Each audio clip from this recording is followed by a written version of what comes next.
Lori Vallow, the so-called Doomsday Mom, appeared in court this morning after she was a no-show last week for a hearing. And the convicted killer outlined her mental health history to a judge. Fox 10 investigator Justin Lum joins us with the latest now. And John, Christina, as you know, we know Vallow wants to represent herself in this murder conspiracy trial. And the judge has said if she is deemed competent by 2 doctors, then Vallow can be pro se and represent herself when this is all done and when she's ready, and there would be no delay to what was once scheduled as a February 2025 trial. But in court today, the judge was hesitant about all that, denying her motion to withdraw a Rule 11 request.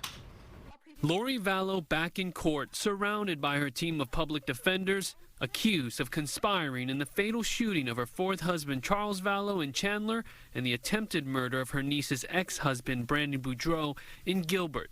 2 cases from 2019 that investigators say were motivated by Vallow's bizarre religious beliefs. She has the sufficient mental capacity to understand the nature of the dispute, formulate a defense. We've now had a couple of conversations. 5 years later, court-appointed doctors are evaluating her to see if she's fit to stand trial. To my understanding, there's been no history of irrational behavior. We now have a medical opinion from Dr. McGady who says that she's competent. There's been nothing else in her development. Did that doctor meet with her? He spoke with her briefly. Since being placed in the Rule 11 competency process, one doctor has briefly spoke with Vallow and reviewed her records. A second doctor, Camille Hernandez, has not been able to meet with Vallow. Prosecutors say the defendant has not cooperated in the evaluation. Judge Boreski asked Vallow a series of questions about her triple murder case in Idaho, where she was deemed incompetent for a significant amount of time. Were you ever previously determined to be incompetent at any point?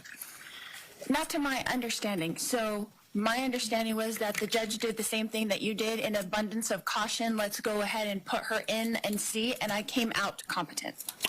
Well, when you say you came out competent, was there a period of time where you were ruled as incompetent?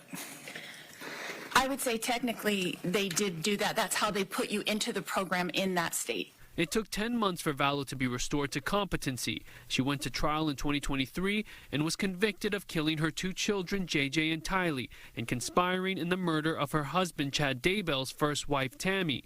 I did go through a process of several things, several classes, competency class, and meeting with doctors and evaluators, many evaluators. Are you aware of any diagnosis that you were given? Yes. Then what is that? Her defense quickly cut her off and objected to that information being heard on the record, leading to a sidebar. Ultimately, Boreski decided to keep Vallow in the competency evaluation process, citing details from her previous lawyer. In their motion, they cite that she's, in their opinion, suffering from some form of delusions. Boreski says a new doctor will replace Dr. Hernandez after learning she had seen a TV program on Vallow. That second evaluation will be crucial. And Vallow has another Rule 11 competency hearing set for December 5th. If she is deemed competent by the second doctor, that will be crucial, and we could possibly see this February 2025 trial back on schedule. I'm Fox 10 investigator Justin Lum.